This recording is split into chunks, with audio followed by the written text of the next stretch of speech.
Di sini Al-Imam Al-Haddad memberitahukan kepada kita tentang bagaimana keutamaan menyebarkan ilmu agama yang bermanfaat dengan ikhlas karena Allah. Beliau mengatakan itu semua lebih afdal atau lebih utama daripada beribadah yang dianjurkan seperti salat-salat sunnah dan berzikir. Ilmu yang bermanfaat adalah ilmu yang menambahkan rasa takut kita kepada Allah. Ilmu yang bermanfaat adalah ilmu yang menjadikan kita tidak mencintai dunia. Ilmu yang bermanfaat adalah ilmu yang menjadikan kita lebih mengutamakan akhirat daripada dunia.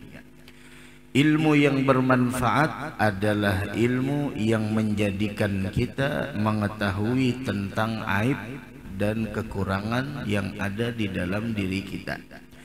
Ilmu yang bermanfaat adalah ilmu yang membuat kita buta dari kekurangan dan aib yang dimiliki oleh orang lain. Ilmu yang bermanfaat adalah ilmu yang menjadikan kita mengetahui tentang tipu daya syaitan untuk menjerumuskan kita dalam lembah kemaksiatan dan kebinasaan, sehingga kita mengetahui tentang bagaimana tipu daya syaitan di dalam setiap amal perbuatan yang kita lakukan. Ada ilmu yang bermanfaat. Itu lebih mulia mengajarkannya daripada beribadah yang dianjurkan seperti salat-salat sunnah dan berzikir lainnya. Namun dengan itu semua Al-Imam Al-Haddad beliau mengambil dari hadis Nabi kita Muhammad sallallahu alaihi wa ala alihi wasallam, fadlul alim 'ala al-'abid, keistimewaan ulama atas orang yang ahli ibadah itu seperti keistimewaan aku, kata Nabi Muhammad sallallahu alaihi wa ala alihi wasallam, atas sahabatku yang terendah.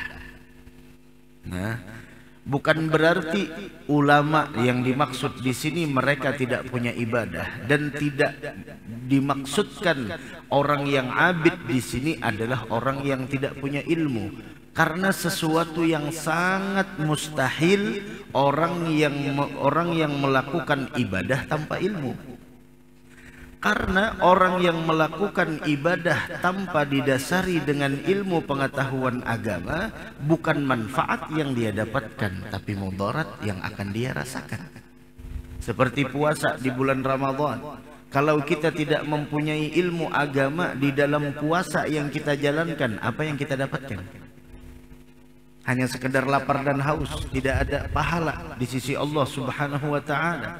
Begitu juga salatul qiyam, menghidupkan malam dengan ibadah, dengan salat tarawih.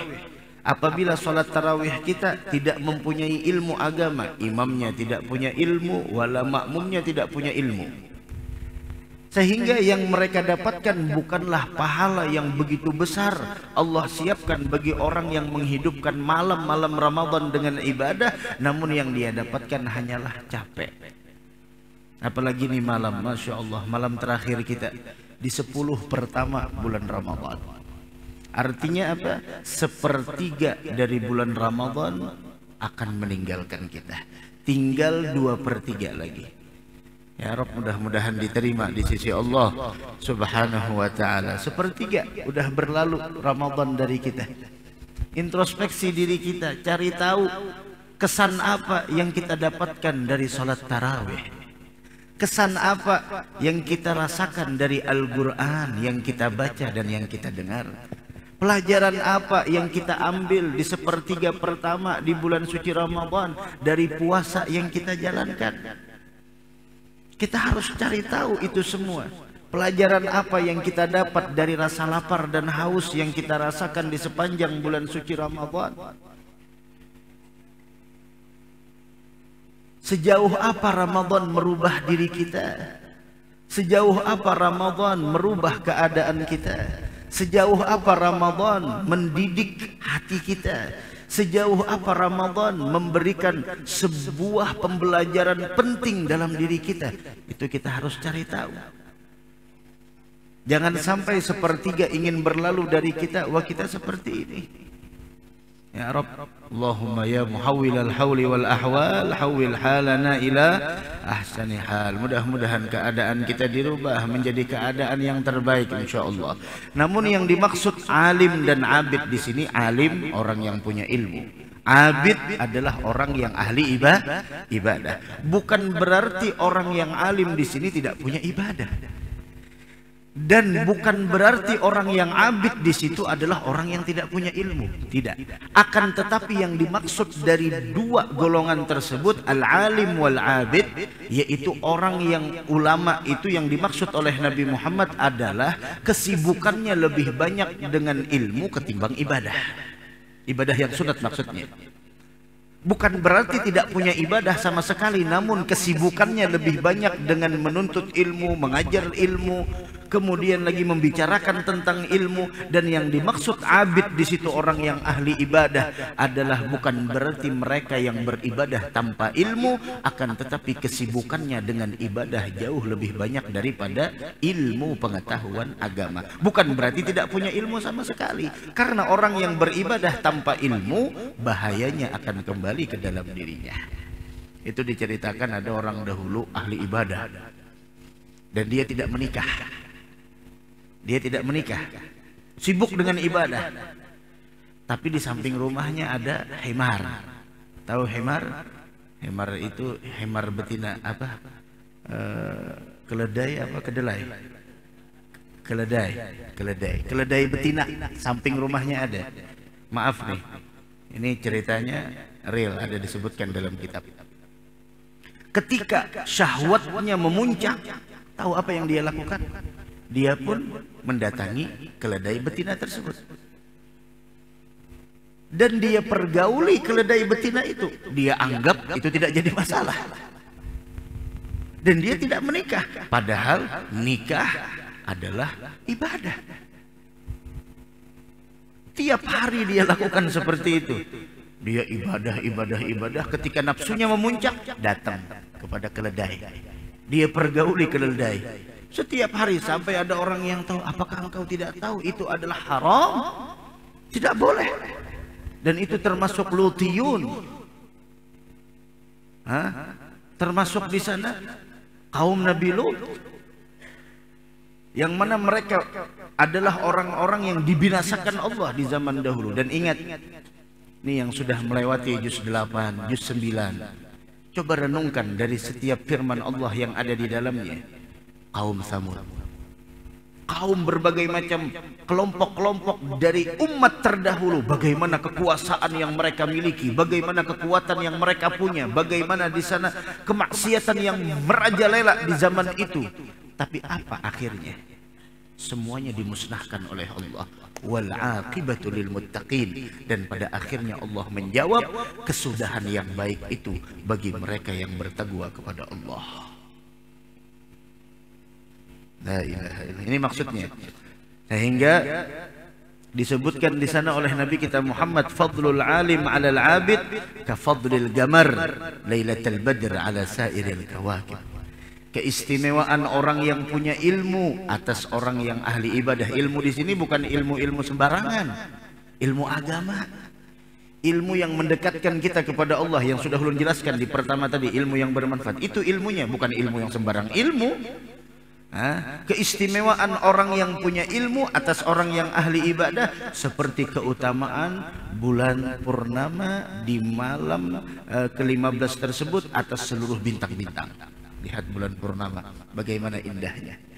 Bahkan wajah Nabi Muhammad diperumpamakan, diibaratkan seperti bulan purnama. Sallallahu wasallam wa baraka alaihi wa ala alihi. Namun sesibuk apapun kita dengan ilmu pengetahuan agama, nuntut ilmu dan lain sebagainya, maka tidak sepantasnya bagi orang yang sibuk dengan ilmu, baik mencari ilmu ataupun menyebarkan ilmu, bahwa dia itu menjauhi wiritan, zikir, dan meninggalkan ibadah-ibadah sunnah. Itu tidak pantas.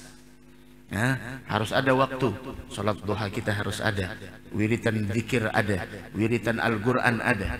Jangan sampai sibuk berdakwah kita sendiri tidak mengerjakan yang sunnah. Jangan sampai sibuk nuntut ilmu tapi lupa dengan Al-Quran, lupa dengan salat rawatib, lupa dengan salat sunat duha, lupa dengan tahajud. Hadzal Imam Al-Habib Abdullah bin Husain bin Tahir rahimahullah subhanahu wa ta'ala masilah, yang mana beliau bagaimana menyebarkan ilmu tiap hari, belum memberikan fatwa, belum menerima tamu. Dengan itu ibadah beliau setiap harinya la ilaha illallah 25.000 kali, Allah Allah 25.000 kali, salawat 25.000 kali. Ibadahnya tiap malam tidak pernah absen, dengan kesibukan yang sangat luar biasa. Dan itu kita lihat bukan hanya bukan hanya cerita, kita lihat sosok bagaimana guru mulia Al-Habib Umar bin Muhammad bin Salim bin Hafidh, semoga beliau panjang umur, sehat walafiat, dan guru-guru kita yang lainnya. Sesibuk apapun mereka, Qur'annya tiap hari tidak kurang dari beberapa juz, padahal sibuk. Wah, kita apa kesibukan kita? Kesibukan kita apa? Sesibuk apa kita? Orang-orang dahulu Masya Allah, para pekerja keras, tidak kurang setiap harinya dari 2,5 juz. Pekerja keras, cukup siang mereka jadikan untuk dunia, malam mereka jadikan untuk akhirat. Malam mereka baca Al-Quran, belum para ulama-ulamanya. Sibuk menerima tamu, datang berkunjung ke sini, ziarah ke sana, memberikan fatwa, kemudian menyebarkan ilmu, majalis dan lain sebagainya. Masih sempat-sempatnya untuk ibadah sunnah, sempat-sempatnya Al-Quran, sempat-sempatnya tahajud, masih sempat di sana menulis karangan-karangan mereka. Padahal kesibukannya luar biasa, tapi masih sempat dengan itu semua. Ada apa? Keberkahan waktu yang mereka dapatkan, keberkahan waktu yang dikaruniakan oleh Allah Subhanahu wa ta'ala, dan keberkahan waktu didapatkan ketika kita susun dan kita atur waktu kita dengan berbagai macam ibadah kepada Allah Subhanahu wa ta'ala. Dan mereka punya prinsip la rahata fid dunya, tidak ada kata-kata santai selama hidup di dunia. Mau santai besok di akhirat. Kalau di dunia tidak ada kata-kata santai. Selesai puasa maghrib, Masya Allah, berbuka puasa, ya Allah, kada terasa lapar lagi, yang ada hausnya, Masya Allah, minum, ya Allah, steko serongan aja sih minum, Masya Allah, teh es, setrup, sirup, macam-macam, tuntun, ya Allah. Datang lagi waktu isya, sholat tarawih lagi, begitulah. Fa idza faragta fansab, setelah selesai dari ini, datang lagi, bismillah. Tidak ada kata-kata santai. Orang yang banyak santai di dunia, besok sibuk dia di akhirat. Sibuk apa? Nyari pahala. Nyari pahala sibuk.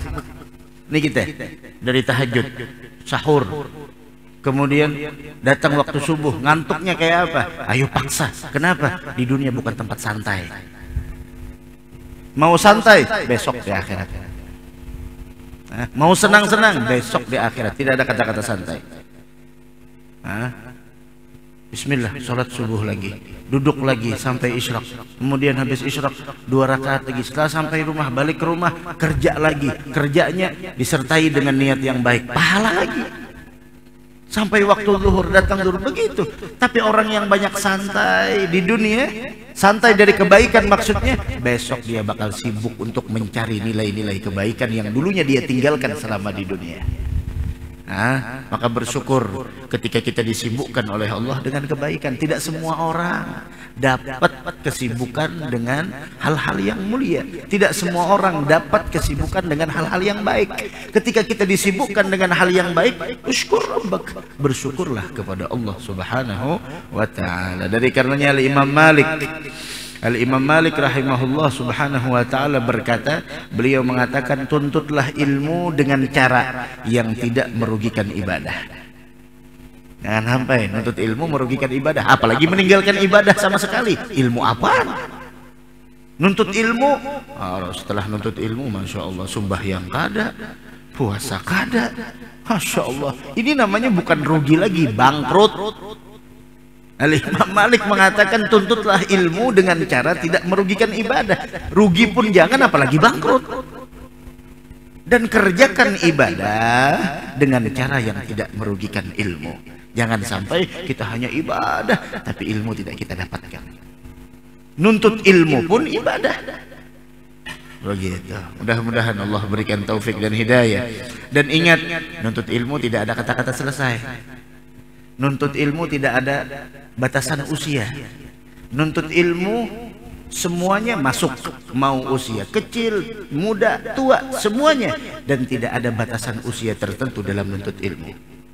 Adzal Imam Al-Imam Ahmad bin Hanbal kalau tidak salah di akhir usianya masih megang pena. Masih megang pena. Ya Imam, udah usia lanjut seperti ini masih megang pena. Kata beliau, "Na'am." Minal mahbarah ilal magbarah.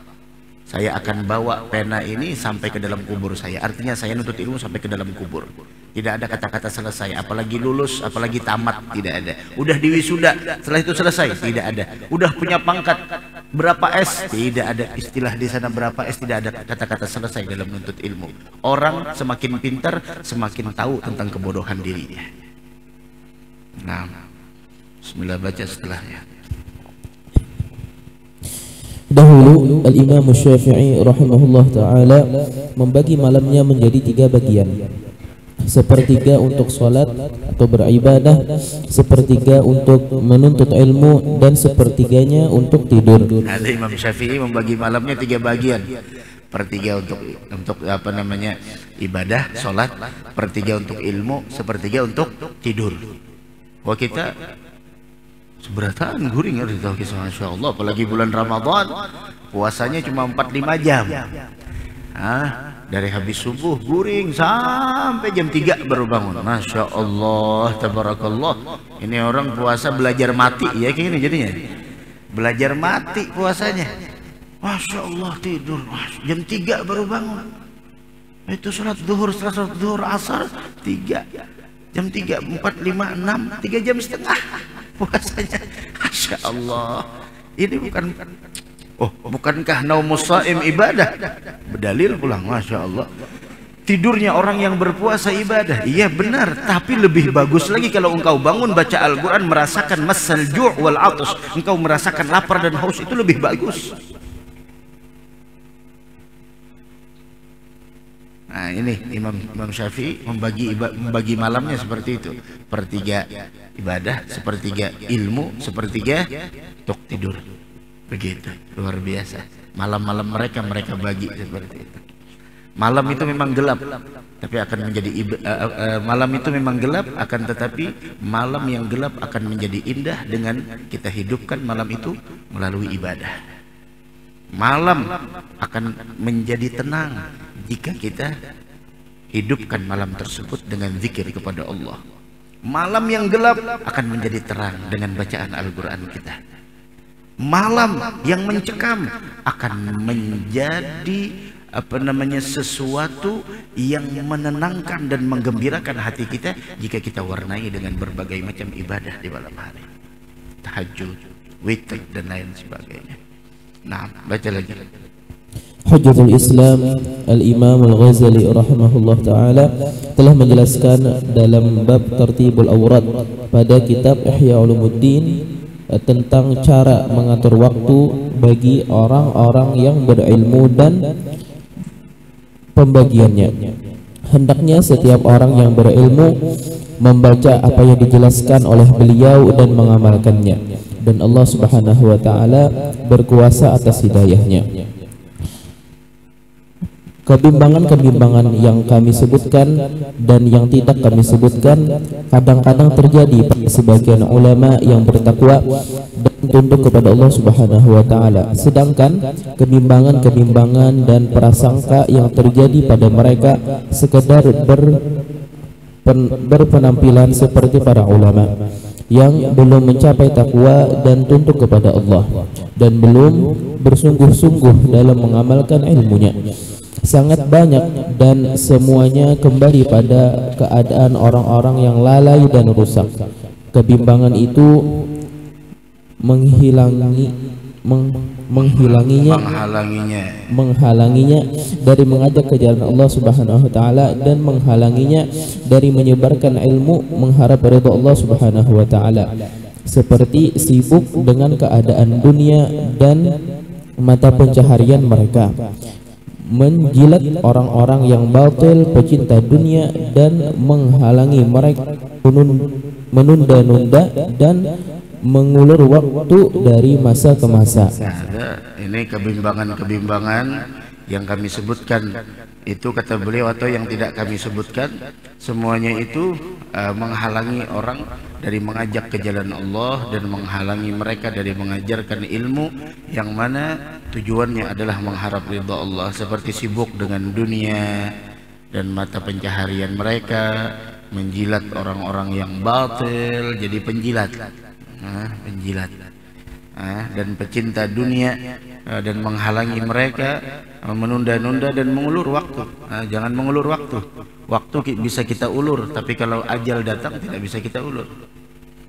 Mengulur-ulur waktu, jangan mengulur waktu dari masa ke masa, dari waktu ke waktu. Jangan sampai kita ulur waktu, jangan sampai kita tunda. Tidak ada kebaikan dalam penundaan. Dalam penundaan terdapat keburukan, baik itu keburukan dunia, lebih-lebih keburukan akhirah.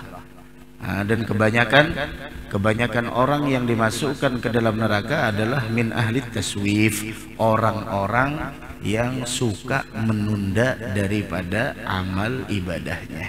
Begitu. Jangan sampai dunia menghalangi kita dari akhirat. Jangan sampai dunia menghalangi kita untuk beribadah kepada Allah Subhanahu wa taala. Jangan sampai. Begitu. Baca setelahnya. Mereka juga selalu dalam keadaan menutup keadaan dan kekurangan mereka, karena mereka mengira jika mereka mengajak kepada Allah Subhanahu wa taala dan akhirat, sedangkan keadaan mereka tidak sesuai dengan apa yang mereka ucapkan, maka akan terlihat oleh umat manusia kekurangan, kejelekan perbuatan dan hinanya kehidupan mereka. Kemudian karena semua itu jatuhlah mereka dari pandangan manusia, turunlah kedudukan mereka dalam mata manusia, dan mereka tidak akan memiliki kedudukan atau penghargaan di sisi makhluk. Pada saat jangan kita mengharapkan kemuliaan di mata manusia, jangan kita mengharapkan orang bakal menghargai kita lah. Jangan mengharapkan itu. Sebesar apa keinginan kita, ambisi kita untuk mendapatkan penghargaan dari manusia, sebesar itulah kekecewaan dan rasa sakit hati yang akan kita rasakan ketika kita tidak mendapatkannya. Karena tidak semua orang menghargai kita, tidak semua orang memuliakan kita, tidak semua orang mampu mentakzimkan kita. Jangan kita mengharapkan orang lain untuk memuliakan kita. Kita muliakan diri kita sendiri, jangan mengharap orang lain memuliakan diri kita. Yang penting Allah ridha dengan kita, yang lain mau memuliakan, jangan dijadikan patokan. Itu semua jangan dijadikan patokan. Begitu. Ayo. Pada saat itu mereka menjadi orang-orang yang bersungguh-sungguh dalam mendirikan pangkat dan kedudukan mereka di hati manusia. Semua itu karena keinginan mereka yang besar terhadap kedudukan yang merupakan kelezatan dunia yang terkuat dan kekuasaan nafsu terhadap jiwa-jiwa yang mengikuti hawa nafsunya. Inilah yang disebut hubbul jah. Dalam tasawuf itu hubbul jah. Kalau bahasa tasawufnya juga ada yang mengatakan orang hendak jadi Tuhan, kayak gini. Kalau dulu belajaran dengan almarhum Guru Zuhdi, hubbul jah itu orang yang hendak jadi Tuhan, kepingin punya pangkat di hati manusia, kepingin punya kedudukan di hati manusia. Jadi maksudnya bagaimana? Ingin jadi Tuhan. Begini, ketika kita dihargai oleh orang lain, ketika orang lain memuliakan kita, mengagungkan kita, itu bawaannya main nyuruh-nyuruh aja. Ini. Kalau apa yang dia inginkan tidak terwujudkan, bawaannya ngomel, marah-marah. Sedangkan kita sadar, kita hamba, tidak semua keinginan kita sesuai. Tidak semua apa yang terjadi sesuai dengan keinginan kita. Terkadang kita menyuruh orang begini, seperti contohnya mikrofon. terkadang storing dan lain sebagainya. Kita menginginkan ini, tapi itulah yang dimaksud dengan hubbul jah. Cinta pangkat, cinta kedudukan di hati manusia untuk menguasai mereka agar mereka tunduk di hadapan kita. Itu adalah sifat uluhiyah. Sifat uluhiyah yang hendak dikuasainya. Hendak jadi Tuhan, ya gitu tuh. Kami ini, kami itu, Masya Allah. Sedangkan kita bersesuruh kada seberataan terwujud. Ada kalanya, ini ada kawal. Dan Allah idza arada syai'an yaqulu lahu kun fayakun, terjadi. Nah gitu, hubbul jah, menginginkan pangkat di hati. Dan semua itu adalah yaitu jiwa-jiwa yang telah dikuasai oleh hawa nafsunya. Dari karenanya nih bulan Ramadan kita diajarkan untuk mengendalikan hawa nafsu. Bulan Ramadan kita diajarkan untuk mengendalikan hawa nafsu, bagaimana agar hawa nafsu kita itu bisa kita kendalikan, begitu. Bismillah, baca lagi. Dan termasuk dalam kelompok mereka sekedar berpenampilan seperti para ulama adalah orang-orang yang sibuk dengan ilmu dan menghasilkan sesuatu untuknya, sedangkan ilmu itu bukanlah ilmu yang berkaitan dengan mengajak kepada Allah Subhanahu wa taala dan jalannya, mengingatkan kepada hari-hari pembalasan dan tanda-tanda kebesaran Allah Subhanahu wa taala serta janji-janji dan ancamannya. Mereka menganggap diri mereka sebagai seorang ulama dan menganggap orang-orang yang tidak memiliki keadaan seperti mereka sebagai orang-orang yang bodoh. Baca setelahnya. Mereka adalah orang-orang yang memiliki ilmu tauhid yang rumit dan berbalit-balit pada pembahasannya. Pembahasan ilmu fiqih yang jarang terjadi dan juga fatwa-fatwa yang pembahasannya serupa dengan itu. Ilmu bahasa dan ilmu adab, sastra, ilmu-ilmu ini dan yang semacamnya dengannya bukan yang termasuk ilmu yang mengajak kepada Allah Subhanahu wa taala dan jalannya, mengingatkan dari meninggalkan perintahnya dan menerjang larangannya. Walaupun terbilang dalam kelompok ilmu, tetapi semua itu bukan merupakan ilmu yang bermanfaat untuk kalangan khusus dan umum, dan tidak mengajak kepada kebutuhan manusia dalam perkara agama dan kehidupan akhirat mereka kelak. Kadang-kadang dikatakan ilmu itu banyak sekali dan tidak semuanya bermanfaat. Ilmu yang bermanfaat pada akhirnya adalah ilmu yang menyelamatkan kita di negeri akhirat. Itu ilmu yang bermanfaat. Apabila ilmu selama di dunia tidak mendekatkan kita kepada Allah, maka dia tidak akan pernah mampu menyelamatkan kita nantinya besok di negeri akhirat. Ilmu itu banyak, ilmu itu memang banyak, nah, akan tetapi tidak semuanya bermanfaat. Maka dari karenanya tadi ulun awali pembicaraan tentang definisi tentang ilmu yang bermanfaat. Nah, misalnya ilmu yang berkaitan dengan makanan dan bumbu adalah ilmu yang sebagian bermanfaat dan penting bagi semua orang. Sebagian yang lain bermanfaat bagi sebagian orang dan sebagian yang lain berbahaya bagi sebagian atau setiap orang. Jadi memberikan orang itu tergantung dosisnya. Kayak dokter memberikan obat tergantung penyakitnya, dosisnya apa ini. Terkadang ini penyakit tidak cocok dengan obat ini tergantung.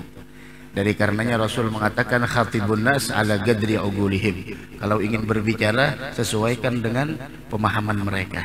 Jangan berlebihan. Ini berbicara masalah ini itu, masalah hijab wal kasyaf wal malakut wa alam ini, alam jabarut, alam ini. Orangnya kada paham. Baca Fatihah aja kada bujur. Hendak alam malakut, alam jabarut, alam apa. Kada mengerti. Yang berpender kada mengerti apa yang dipender, nang mendengar pun kada mengerti juga dengan apa yang dipandarkan. Nang penting Masya Allah gurunya ini dan sebagainya, ini guru nang bujur. Kenapa? Ya akhirnya kada bersembahyangan, itu guru nang bujur jadinya. Yang dipandarkan masalah ini, hukum dimensi ini, dimensi itu, kada paham sedikit. Takuni hapian paham lah apa jelaskan sedikit. Khatibun nas ala gadri ugulihim. Anak kecil, anak yang baru 1 tahun, jangan kita suguhkan kuah sop. pahamnya dengan kuasa. Iwak telang disuruh ngikan iwak telang, ada mengertinya. Nah, bubur, bismillah. Nah, yang pentingnya paham, kenyang, selesai. Semua ilmu itu banyak. Ayo, dikit lagi. Dalam pembahasan ini terdapat pembahasan yang sangat panjang. Setiap orang yang ilmunya hanya sekedar ilmu yang tidak bermanfaat dan penting untuk agama, maka penetapan bagi dirinya sebagai ulama hanya sekedar gambaran saja tanpa hakikat baginya. Karena hakikat orang yang punya ilmu itu adalah punya rasa takut kepada Allah. Hakikat orang yang punya ilmu adalah yaitu mempunyai rasa takut kepada Allah. Innama yakhsyallaha min ibadihil ulama. Naam. Dan bahkan kadang-kadang ilmunya itu dapat menjadikan sebab bagi dirinya jatuh ke dalam murka Allah Subhanahu wa taala, kehancuran bagi dirinya dan hilang kehidupan akhiratnya. Kenapa bisa seperti itu? Karena tidak mengamalkan. Karena tidak mengamalkan. Ilmu bisa menjadi sebab jatuhnya seseorang dalam murkanya Allah. Kenapa? Karena kadang mengamalkan. Udah tahu haram, kenapa dikerjakan? Sudah tahu tidak diperbolehkan, kenapa sampai dilakukan?